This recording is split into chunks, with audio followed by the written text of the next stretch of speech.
J'ai voulu tenter un cosplay de Darcy. Je sais pas ce que ça donne. Alice Oseman, caste-moi dans ta série. Salut tout le monde, j'espère que vous allez bien. Je suis super contente de vous retrouver pour cette vidéo que j'avais tellement hâte de faire. Tellement hâte que là je suis stressée. Mais ça va aller. En fait, pour tout vous dire, j'ai terminé le tome 3 d'Earthstopper il y a pas très longtemps. Et depuis, je suis complètement obsessed, je suis complètement fan. Déjà que j'aimais beaucoup avec les 2 premiers tomes, là c'est devenu ma vie entière. Les personnages, c'est mes potes, je les considère comme mes potes du moins, parce que eux, voilà. Et du coup, je m'étais dit, tiens, ce serait cool que je fasse une vidéo sur Earthstopper, et pourquoi pas une vidéo où je recommande des livres en fonction de chaque personnage, où je fais correspondre un livre à chaque personnage. Et au moment où je tourne cette vidéo, le tome 4 n'est pas encore sorti, mais je compte sortir cette vidéo la semaine où le tome 4 sort, donc on peut dire que cette vidéo, c'est en quelque sorte pour fêter la sortie du tome 4, pour fêter mes larmes qui vont couler en lisant ce tome, en fêtant ma souffrance. Et vraiment, j'ai mis beaucoup de cœur à l'ouvrage pour cette vidéo, j'ai beaucoup cherché, j'ai beaucoup réfléchi, j'ai vraiment voulu faire en sorte que les livres soient vraiment pertinents pour chaque personnage. J'ai choisi les livres en fonction de la personnalité du personnage, en fonction de ce que le personnage reflète au travers de livres, du moins de ce que moi je perçois du personnage. J'ai choisi des livres qui, voilà, représentent l'esthétique de chaque personnage, et je me suis aussi pas mal aidée des films préférés de chaque personnage qu'Alice Oseman a mis sur son site. Elle a fait une FAQ et elle a répondu à une question, quel est le film préféré de chaque personnage. Et ces films préférés, ça m'a pas mal aidé à cerner encore plus la personnalité des personnages et encore plus ce qu'ils aiment dans la culture. Je tiens à préciser que j'ai pas lu tous les livres que je vais citer, j'en ai lu quelques-uns mais pas tous. Je voulais vraiment que les livres que je cite soient vraiment pertinents pour les personnages, que vraiment ça leur ressemble vraiment. Et si j'avais choisi seulement des livres que j'avais lus, ben les choix auraient pas été très pertinents parce que je me serais un peu forcée à choisir des livres pour eux. Et pour les livres que j'ai pas lus, j'ai fait en fonction du synopsis et de l'esprit du livre pour que vraiment ça colle au personnage, voilà. Et d'ailleurs, il y a certains des livres que j'ai pas encore lus qui me donnent envie. Cette vidéo, vous pouvez la voir de manière différente. Soit les livres que je conseillerais aux personnages d'Earthstopper, s'ils étaient là devant moi, quel livre je dirais vas-y lis-le, il est fait pour toi. Ou alors vous pouvez la voir aussi comme les livres que je vous conseille selon votre personnage préféré d'Earthstopper. Par exemple, les livres que je conseille à Charlie, si votre personnage préféré c'est Charlie, ben peut-être que ces livres vous plairont. Ah oui, et aussi, avant de commencer, il y a peut-être certaines personnes qui ne connaissent pas Earthstopper, donc je vais vous faire un rapide résumé. Earthstopper, c'est une série de livres d'Alice Oseman, c'est des comics, des mini-romans graphiques. Il y a 4 tomes qui sont sortis, et dans cette histoire, on va suivre 2 garçons, Nick et Charlie, qui vont se rencontrer au lycée et qui vont tomber amoureux, et on va suivre leur histoire dans leur relation, et aussi leur histoire en tant que personne, voilà, qui avance dans la vie. Et au-delà de Nick et Charlie, on suit aussi leur groupe d'amis, notamment Tara et Darcy, qui sont mes amours, je les aime très fort. Bon, on commence pas fangirler parce que sinon on n'a pas fini. Et vraiment, ce groupe d'amis, c'est le groupe d'amis le plus pur de la Terre. Donc trêve de blabla, on commence. Et on commence avec le personnage de Charlie. Charlie Spring, mon enfant. Charlie, c'est quelqu'un de timide, d'assez anxieux, absolument adorable, c'est un amour. Malheureusement, il a beaucoup souffert dans la vie, il a traversé des étapes pas faciles du tout. Mais il faut pas omettre non plus son petit côté sassy, voilà. Disons qu'il sait faire fermer le clapet de certaines personnes. Quand j'ai réfléchi au livre idéal pour Charlie, voilà, j'ai un peu réfléchi, et il y a un livre qui a popé dans mon esprit. C'est The Starless Sea d'Erin Morgenstern, qui est traduit en français sous le nom de La mer sans étoiles. Alors là, vous pouvez être étonné parce que je l'ai dit dans mon dernier vlog, mais The Starless Sea, j'ai pas trop accroché. Donc pourquoi tout de suite c'est le livre qui m'est venu quand j'ai pensé à Charlie? Charlie adore lire, je crois même que c'est dit que c'est sa plus grande passion. Et The Starless Sea, c'est en quelque sorte une métaphore géante de la littérature en fait, voilà, ça parle de la littérature, du rapport entre le lecteur et la littérature, ça parle des histoires de manière générale, de l'importance de conter des histoires et aussi de la trace que laissent les histoires sur le monde. Donc c'est vraiment une métaphore géante de la littérature. Donc étant donné la passion de Charlie pour la littérature, je me suis dit que cette thématique pouvait vraiment lui plaire, qu'il pouvait vraiment être touché par toutes ces thématiques dans ce livre. Et aussi ce qui a joué dans ce choix, c'est le personnage principal de ce Starless Sea, Zachary, qui me fait beaucoup penser à Charlie sur plusieurs points. Bah déjà, ils sont bruns tous les deux, ils sont bruns bouclés tous les deux. Ils sont tous les deux très anxieux, et ce sont des personnes absolument adorables. Et aussi, c'est dit dans le livre que Zachary est gay, et je me suis dit que ça pouvait plaire à Charlie de lire un livre avec de la représentation, d'autant plus un livre avec plein d'autres thématiques qui le touchent. Donc c'est pour ça que je pense que The Starless Sea, c'est vraiment un livre qui serait idéal pour Charlie. Je pense vraiment qu'il pourrait être émerveillé par l'histoire et que ça pourrait beaucoup lui plaire. Et dans la même veine de The Starless Sea, il y a le livre The Midnight Library de Matt Haig, et je sais pas pourquoi, mais The Starless Sea et The Midnight Library, j'ai l'impression que c'est le même livre. Je trouve qu'ils se ressemblent beaucoup, alors que Au final, pas tant que ça, mais je sais pas, ils me font penser l'un à l'autre. Alors j'ai pas encore lu The Midnight Library, il me donne super envie, mais il est pas encore dans ma palle. Mais de ce que j'ai compris du résumé, on va suivre le personnage de Nora qui va entrer dans une librairie et chaque livre de cette librairie contient une vie qu'elle aurait pu avoir si elle avait fait différents choix. Donc dans ce livre, une fois encore, il y a la thématique du rapport entre la lecture et la vie qui je pense pourrait beaucoup plaire à Charlie. Et aussi apparemment, de ce que j'ai vu des avis des gens sur ce livre, ça parle pas mal de dépression et d'anxiété. D'ailleurs, ça pourrait peut-être même trigger les personnes concernées, donc du coup, trigger un petit peu Charlie. Donc voilà, je pense qu'il pourrait beaucoup se retrouver dans ce livre et qui pourrait beaucoup lui plaire. Il y a également un autre livre qui pourrait plaire fortement à Charlie. C'est un livre assez connu, c'est The Perks of Being a Wallflower. En français, c'est Le monde de Charlie. Je vous jure que j'ai pas fait exprès. Je vous jure que j'ai pas tilté que c'était le monde de Charlie, que le personnage principal s'appelle Charlie. Ça fait Inception de Charlie, c'est plus possible. Alors j'ai pas encore lu le livre, j'ai très envie depuis de nombreuses années. Par contre j'ai vu le film et quand j'étais au lycée, c'était mon film préféré. Vraiment j'adore ce film, c'est une pépite, c'est plus mon film préféré maintenant mais je l'aime beaucoup. Donc dans ce livre et dans ce film en l'occurrence, on va suivre le personnage de Charlie. Donc déjà le personnage de Charlie, il est atteint de dépression, donc déjà ça je pense que ça toucherait beaucoup Charlie...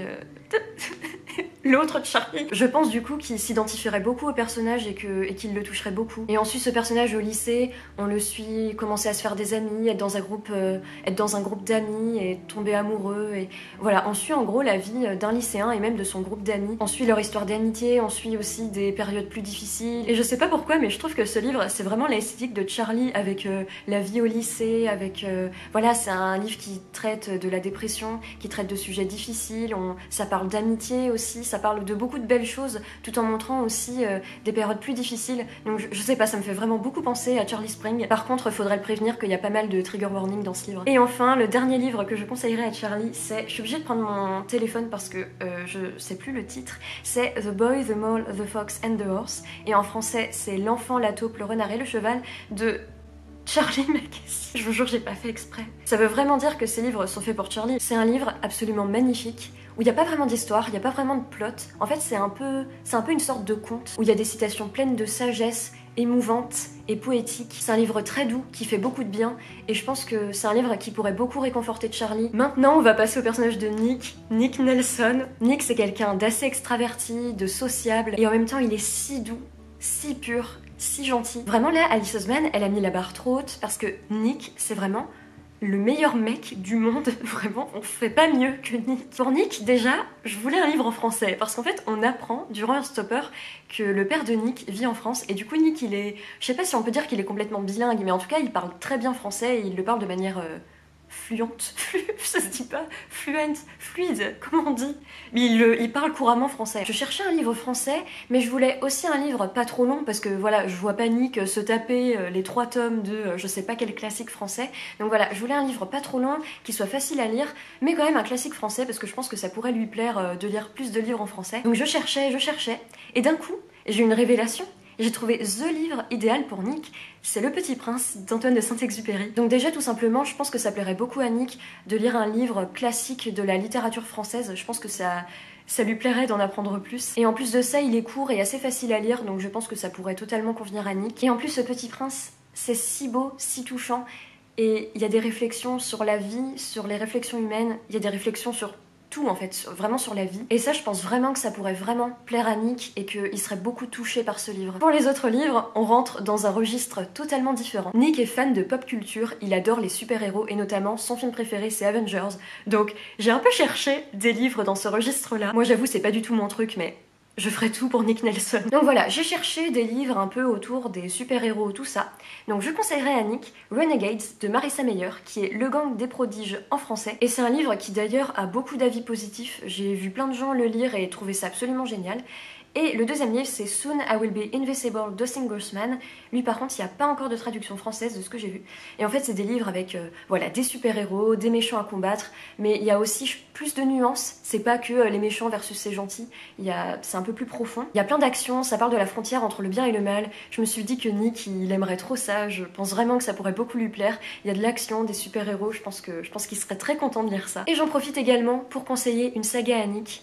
A Song of Ice and Fire, Le Trône de Fer en français, de George R. R. Martin.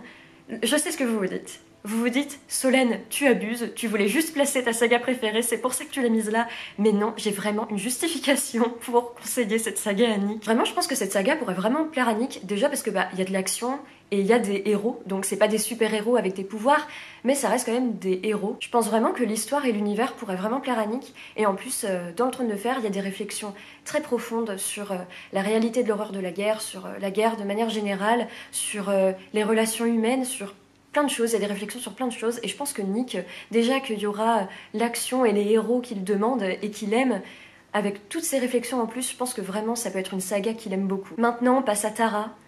Tara, je l'aime très fort. Tara, c'est une fille très empathique, très douce, très bienveillante, mais elle a aussi un côté où, voilà, faut pas trop lui courir sur le haricot, on va dire. Faut pas trop l'embêter, quoi, on va dire, parce qu'elle sait... Voilà, elle sait... Comment dire? Si tu es une personne discriminante, elle va te démonter en 2 secondes. Le premier livre auquel j'ai pensé pour Tara, c'est Little Women, les 4 filles du Dr March, de Louisa May Alcott. Je saurais pas trop expliquer vraiment pourquoi, mais je trouve que ce livre représente beaucoup Tara, parce que je trouve que ce livre mélange de la douceur à de la force de caractère et du courage, et je trouve que ça correspond totalement à Tara. Je pense que Tara pourrait s'identifier à chacune des filles. Je pense qu'elle pourrait beaucoup s'identifier au personnage de Joe pour sa force de caractère et son envie de liberté, mais je pense aussi qu'elle pourrait beaucoup se retrouver dans les autres filles, dans leur détermination, dans leur envie de réussir dans la vie, et aussi dans leur douceur et dans leur bienveillance. Je pense vraiment qu'elle pourrait beaucoup se retrouver dans ce livre et qu'elle l'aimerait beaucoup. Il y a aussi un livre, dès que j'ai lu le résumé, je me suis dit... ça direct dans la vidéo parce que c'est fait pour Tara, c'est I Wanna Be Where You Are de Christina Forrest. Alors je l'ai pas lu et de ce que j'ai vu, il est pas encore traduit en français, je sais pas s'il va l'être. En fait, dans ce livre, on va suivre le personnage de Chloé qui est une jeune fille noire dont le rêve c'est d'être danseuse. Durant le livre, elle part en road trip pour aller faire des auditions pour rentrer dans un conservatoire, et elle y va avec une autre personne parce que sa mère veut pas qu'elle y aille. Donc en fait c'est un livre avec un road trip et une jeune fille qui essaye d'accéder à son rêve de devenir danseuse. Et ce livre vraiment, c'est l'esthétique de Tara parce que Alice Oseman, donc je crois que c'est dans une FAQ sur son site, en tout cas quelque part, Alice Oseman a dit que la grande passion de Tara c'était la danse et notamment le ballet. Donc vous comprenez mieux pourquoi j'ai mis ce livre. Et au-delà de ça, je pense que le road trip et l'aspect de la fille qui va essayer de poursuivre ses rêves, je pense que ça, Tara, elle pourrait beaucoup se retrouver dedans, je pense qu'elle aimerait trop. Et aussi également, je pense que Tara serait trop contente de voir de la diversité vu que le personnage principal est une jeune fille noire. Et en plus le livre c'est un own voice, c'est-à-dire que l'autrice elle-même est noire, donc je pense que Tara, elle serait trop contente de lire ça. Elle serait contente de voir de la représentation, de la diversité, et qu'en même temps les thématiques lui plairaient trop. Et le dernier livre, là encore c'est un livre qui est totalement fait pour Tara, c'est When I Dare to Be Powerful d'Audre Lorde. Audre Lorde c'était une autrice militante antiraciste, féministe et lesbienne, qui est notamment connue pour sa poésie. Dans sa poésie, elle parle beaucoup de son identité en tant que femme noire et aussi de sa colère face aux discriminations. Elle parlait également de sa propre expérience en tant que femme noire et lesbienne. Si Tara connaissait cette femme, je suis sûre qu'elle dirait « Ok, je vais tout de suite commander tous ces livres, je veux tout lire ». Et en soi, là, dans cette vidéo, j'ai mis When I Dare to Be Powerful parce qu'il est dans ma wishlist, j'ai trop envie de le lire, mais en soi, je pense que tous les livres d'Audre Lorde conviendraient à Tara. Maintenant, on passe à Darcy. Darcy, j'ai vraiment eu un gros coup de cœur pour ce personnage. J'adore cette fille, alors qu'elle n'est pas très développée dans le comic, mais je peux pas expliquer, mais j'adore Darcy. Darcy, c'est une fille très extravagante, très drôle, très sociable. Elle est absolument géniale. Et Darcy, le premier livre auquel j'ai pensé quand j'ai réfléchi à un livre parfait pour elle, j'ai tout de suite pensé au Prieuré de l'Oranger de Samantha Shannon, alors que je l'ai pas lu, j'ai toujours pas lu le Prieuré de l'Oranger. Je vous jure, il me donne très envie. Mais comme c'est une grosse brique, j'attends d'avoir fini mon stage et mes études pour le lire, mais un jour je le lirai, c'est promis. En tout cas, de ce que j'ai vu et entendu sur ce livre, je pense que ça pourrait très facilement être le livre préféré de Darcy. Déjà, c'est un livre très féministe de par ses thématiques, parce que on suit beaucoup de femmes, et notamment, il y a un Renome, je crois que c'est les femmes qui sont au pouvoir, donc... ça, Darcy, elle dirait « Ok, donne-moi ce livre, je vais le lire ». Je sais pas si c'est accurate dans le livre, mais moi je sais pas pourquoi, mais ce livre, il me donne un feeling de meufs qui se battent avec des épées et tout. Je sais pas si c'est réel, hein, mais moi ça me fait cet effet. Et je me dis, mais Darcy, elle kifferait tellement. Et aussi, apparemment, dans ce livre, il y a des personnages LGBT, il y a beaucoup de représentations dans ce livre, et notamment, je crois qu'il y a une relation lesbienne. Donc là, c'est pareil, Darcy, elle serait trop à fond. En fait, Darcy, c'est simple, faut lui dire personnage LGBT et femmes qui se battent. Elle fonce direct, elle va le lire, le livre. Pour l'autre livre, je me suis beaucoup inspirée du film préféré de Darcy qui est Sky High. Donc moi je connaissais pas du tout ce film, donc je suis allée me renseigner, et apparemment ça parle de gens dans une école et ils ont des pouvoirs magiques. Voilà, donc je me suis basée là-dessus et j'ai un peu cherché quel autre livre pourrait plaire à Darcy. Donc je connaissais pas ce film, mais en lisant le synopsis, Je sais pas pourquoi, mais je me suis dit, mais oui, mais ça lui ressemble tellement. Je sais pas, des pouvoirs magiques dans une école et tout. Ça a l'air un peu fantasque, un peu cocasse. J'ai utilisé 2 mots très ridicules à la suite, très bien. Je sais pas pourquoi, mais je me suis dit, ça c'est la personnalité de Darcy, ça ne m'étonne pas qu'elle aime ce film. Et genre le lendemain, donc le jour après avoir lu le synopsis de ce film, je suis tombée complètement par hasard sur un livre. C'est une bande dessinée, par ailleurs, qui s'appelle Zodiac Star Force de Paulina Ganucho. Donc là encore, je crois que c'est pas traduit en français. Et je crois d'ailleurs qu'il y a plusieurs tomes. En fait, dedans, on va suivre un groupe de filles, un groupe d'amis, qui ont des pouvoirs magiques et qui combattent des monstres. Vous comprenez mieux pourquoi. Dès que j'ai vu ça, je me suis dit, ok, je le mets, c'est fait pour Darcy. Et en même temps, elles sont encore à l'école, donc ça m'a fait beaucoup penser à Sky High, ça m'a aussi fait beaucoup penser à Totally Spies, mais ça c'est un autre sujet. Vraiment, cette BD, c'est l'esthétique de Darcy, et j'ai feuilleté quelques pages, et je me suis dit, mais c'est tellement à l'image de Darcy, avec des dessins colorés, pétillants, ça lui ressemble tellement. Ah oui, et aussi, last but not least, apparemment, il y a aussi des personnages LGBT dans cette BD, donc vraiment, Darcy lit cette BD. Il y a un autre roman graphique dans ma wishlist qui me fait trop penser à Darcy, encore une fois. C'est On a Sunbeam de Tillie Walden. Et je l'ai pas encore lu, mais je l'ai en e-book, donc je vais pas tarder à le lire, je pense. C'est un roman graphique queer. Il y a des personnages LGBT. Et apparemment, c'est du space adventure, donc de l'aventure dans l'espace. Et il y a de la romance. Il y a aussi la thématique de Newfound Family, donc en gros des personnes qui se rencontrent et qui forment une nouvelle famille. Je sais pas trop comment on peut le traduire en français.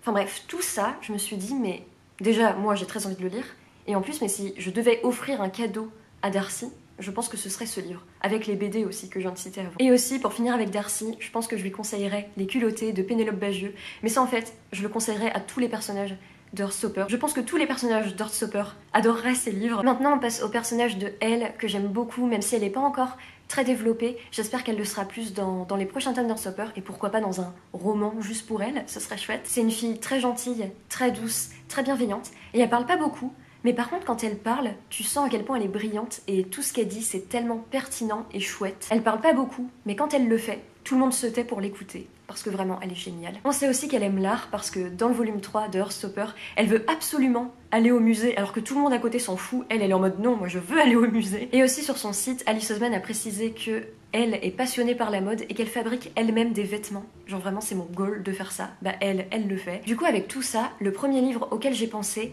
c'est Le Prince et la Couturière de Jen Wang. C'est un roman graphique qui je trouve représente l'esthétique totale de Elle. Dans ce roman graphique, on suit un prince qui fait appel à une couturière pour que cette couturière lui fasse des robes absolument magnifiques. Alors c'est un résumé assez gros, assez général, mais moi je l'ai lu sans trop en savoir, juste en sachant ça, et j'ai trouvé ça super chouette. Déjà dans ce roman graphique, il y a un gros message de tolérance et de bienveillance qui je pense ferait chaud au cœur de Elle. L'autrice en fait n'a pas précisé le genre du prince dans la BD. J'ai lu une interview d'elle où elle dit en quelque sorte que c'est au lecteur et à la lectrice de décider si le personnage du prince est une femme trans ou une personne gender fluide. Mais en tout cas de manière générale, le message du livre c'est vraiment un message d'acceptance. Ça se dit acceptation, je sais pas trop. En tout cas, un message vraiment de bienveillance et de tolérance. Par contre, c'est vrai qu'il y a certaines scènes qui pourraient trigger des personnes trans parce qu'il y a un peu un coming out forcé à un moment. Donc ça, voilà, il y a quand même certaines scènes qui pourraient trigger, mais le message général du livre est quand même... Voilà, est quand même très tolérant et très bienveillant, et je pense que elle aimerait beaucoup cette thématique. Et en fait, au-delà de ça, parce qu'il n'y a pas que ça en fait qui m'a fait penser à elle, c'est aussi les dessins en fait du roman graphique qui sont très beaux. Et aussi à la fin du roman graphique, l'autrice pendant quelques pages, elle montre comment elle a fait pour dessiner certaines planches de la BD, comment elle a fait pour dessiner certaines robes. Donc il y a voilà, une espèce de tuto en quelque sorte à la fin du roman graphique. Et comme elle adore l'art et qu'elle adore la mode, je me suis dit mais ça elle kifferait trop. Et aussi bah forcément Le Prince et la couturière fait des robes, et comme elle adore la mode, et même dans Heartstopper on voit toujours que elle est trop bien habillée, elle porte tout le temps des salopettes avec des fleurs, donc apparemment elle se les fabrique elle-même. Donc je pense que face aux robes de cette bande dessinée, elle serait vraiment mais ébahie parce que les robes sont vraiment super belles. Donc voilà, c'est un peu pour tout ça, la thématique, les dessins, les robes et la thématique autour de la mode. Je pense que tout ça, ça plairait tellement à elle. Je pense qu'elle serait trop contente de lire cette BD. Je suis aussi tombée par hasard sur un roman graphique qui s'appelle Page by Page de Lauralie Gueledge. Donc j'en avais jamais entendu parler et je l'ai pas lu, j'ai pas réussi à le trouver en e-book. Dans ce roman graphique, on suit une artiste qui a du mal à trouver sa place, et en voyant ça, je me suis dit que ça pourrait beaucoup plaire à elle. Je pense qu'elle pourrait beaucoup s'identifier au personnage qui est une artiste, donc voilà, c'est un roman graphique qui va parler d'art, donc ça je pense que ça pourrait beaucoup plaire à elle. Et en même temps, voilà, ça a l'air de parler quand même le personnage principal, elle a du mal à trouver sa place, donc ça parle d'une forme de mal-être, et voilà, donc ça mélange un peu l'art et la manière dont on peut se sentir quelquefois, ça doit beaucoup parler des émotions humaines, tout ça. Donc je me suis dit que le mélange entre les deux, ça pourrait beaucoup plaire à elle. Et aussi je pense que la BD Le Cercle du Dragon Thé de Kay O'Neill, je pense que ça plairait énormément à elle. L'histoire est émouvante, les dessins sont absolument magnifique. J'ai eu un gros coup de cœur pour les dessins de cette BD, vraiment c'est sublime. Tout est doux dans cette BD, tout est pur et c'est aussi un peu mélancolique, mais juste un peu, juste ce qu'il faut, un chouïa mélancolique. Donc pour tout ça, je trouve que cette BD ressemble beaucoup à elle, je trouve qu'elle lui correspond beaucoup. Et en plus, last but not least, mais il y a de la diversité dans les personnages et ça je pense que ça tient à cœur à elle. Je pense que ça lui plairait beaucoup de lire une BD toute douce, toute belle, toute cosy, avec des dessins sublimes et en même temps de la diversité. Je pense que ça la représente bien et je pense que ça lui plairait énormément. Donc voilà, c'est terminé. Alors bien sûr, j'ai pas fait tous les personnages de Heartstopper et notamment j'ai même pas fait tout le groupe d'amis. Alors j'ai pas fait tous les personnages parce que bien sûr sinon ce serait beaucoup trop long et la vidéo durerait 1 heure, mais aussi parce que j'avais pas trop d'idées pour les autres personnages parce que notamment le personnage de Tao, j'ai beaucoup cherché, mais en fait j'ai du mal à cerner son personnage, j'ai du mal à cerner sa personnalité, donc j'avais du mal à savoir quel livre lui plairait. Donc je me suis dit ça sert à rien de faire du forcing et de mettre des livres au hasard, donc c'est pour ça que j'ai décidé de pas faire Tao. Mais d'ailleurs si vous avez des idées de livres qui pourraient plaire à Tao, bah n'hésitez pas à le partager en commentaire, ça me ferait super plaisir de voir ça. Et il y a aussi le personnage de Haled qui est un grand ami de Charlie de Heartstopper, mais on le voit pas trop dans Heartstopper et j'ai pas encore lu Radio Silence. Je sais que c'est un des personnages principaux de Radio Silence, donc si j'avais lu Radio Silence, j'ai beaucoup dit Radio Silence, bon bref, je pense que je cernerais plus sa personnalité, mais là du coup je les ai pas encore lus. J'ai envie de le lire, il me donne très envie. Donc je connais pas encore bien Haled, mais je rajoute ça comme ça, je sais pas pourquoi, mais ce personnage, il me fait trop penser au livre Aristonte et Dante découvrent les secrets de l'univers. Je pourrais pas vraiment vous expliquer pourquoi, mais quand j'ai pensé à un livre pour Haled, j'ai directement pensé à ce livre, je sais pas pourquoi. Donc voilà, j'espère que cette vidéo vous a plu, ça m'a trop fait plaisir de la faire. J'ai trop aimé chercher des livres qui correspondent à ces personnages que j'aime tant. Du coup, joyeux tome 4 à toutes et tous. J'espère qu'on va pas trop souffrir en lisant ce tome. En tout cas, je vous souhaite une très bonne lecture de ce tome et c'est obligé, vous aurez mon avis sur ce tome 4 sur cette chaîne. Vous aurez mes larmes, voilà, vous aurez tout. Si la vidéo vous a plu, n'hésitez pas à la liker, à commenter, à la partager, ça me ferait super plaisir et ça permettrait d'aider la chaîne à se développer. N'hésitez pas non plus à vous abonner à ma chaîne si mon contenu vous intéresse. Et moi je vous dis à très bientôt pour une prochaine vidéo. Bye!